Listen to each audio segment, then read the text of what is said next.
Palit tayong clutch dahil puro pa... Yan na, narinig mo yung bear, sumisigaw. O yun o, gano'n, wala na ako ng preno eh.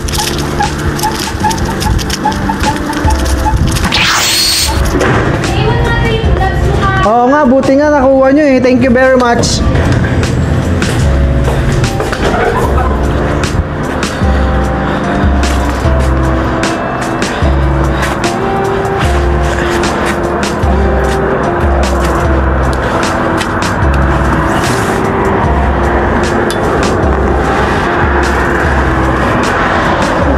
Hindi ka na mag-ano? Reflector?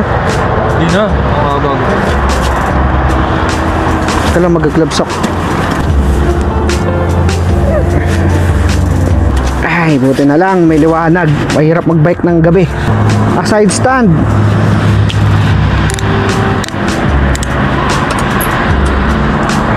Let's go. Here we go again. What's up guys? Pauwi na tayo. 6 PM, time check. And kasabay ko si Yot. Hintayin natin. Hindi pa masyadong malamig, unlike kagabi. Tsaka masarap magbike ng gantong oras. Hindi kailangan ng ilaw tsaka reflector. Dadaan kami sa kagubatan. Sakto naman in 30 minutes, hindi pa gabi to. Kaya no need to wear reflector. Tsaka yung mga ilaw-ilaw natin. Medyo hindi ko makapit yung preno saan. Try ko i-YouTube kung paano ayusin.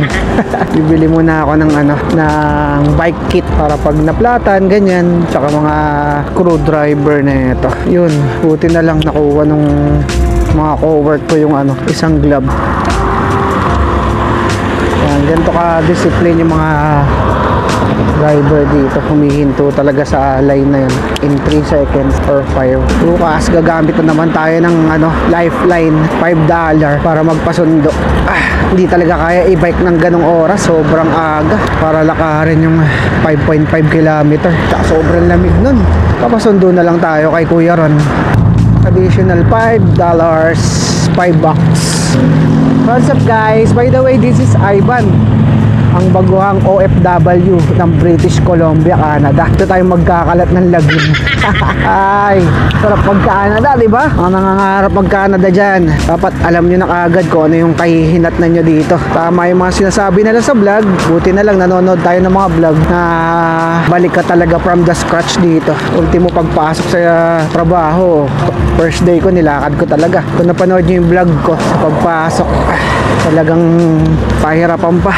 Talaga na obliga akong bumili ng bike. And eventually lilipat naman tayo dito sa hydraulic, to sa right turn next week. Kaya medyo magaan na lang yung babike natin. Here we go again. Masarap siya i-bike kasi pa downhill lahat ang tatahakin. Kaya lang yung papasok mahirap.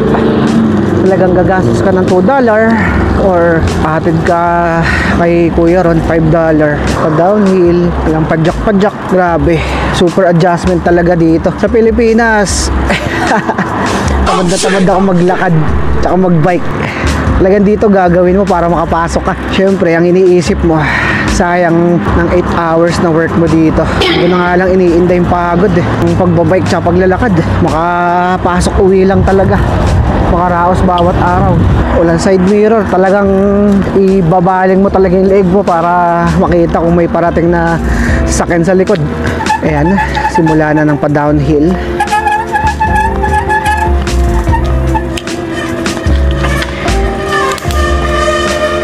Pati tayong clutch dahil puro pa medyo uphill. Kala na mali akong cambio. Hindi na wandar. Ay, mali ng cambio.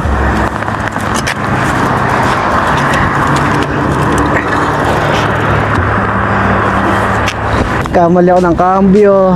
Hindi ako mandar sa patag. Ito na pinakamasarap na parte na pagbabike dito. Wala nang padjak. Puro pa downhill na. Then piga preno alalay. Yeehaw! Dito ako dumadaan, oh. Pasalubong? Oo.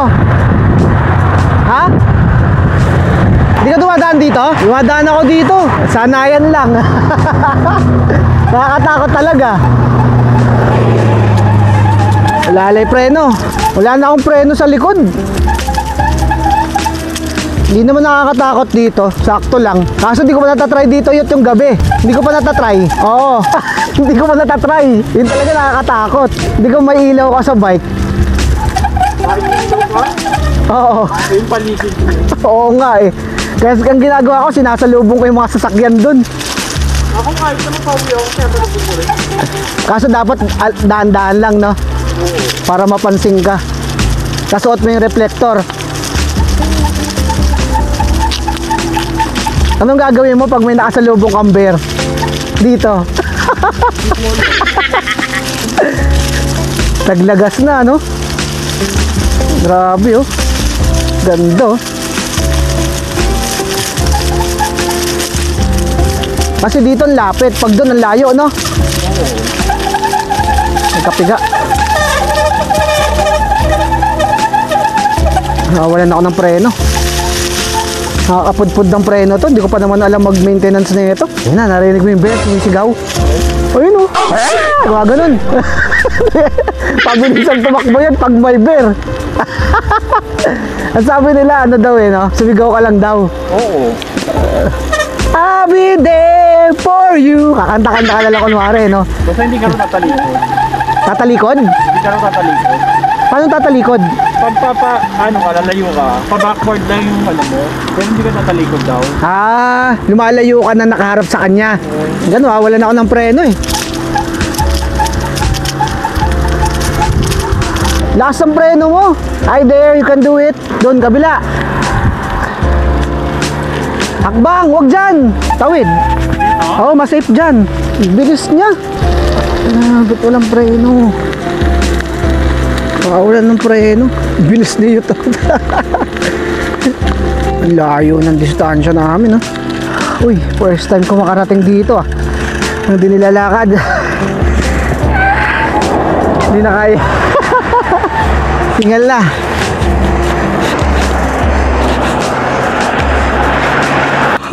Well, ito order dun sa drive-thru. Ano na? Pag yung sa Welek, Oh. order sa drive-thru. Ano mo? Naki-encounter mo? Oo.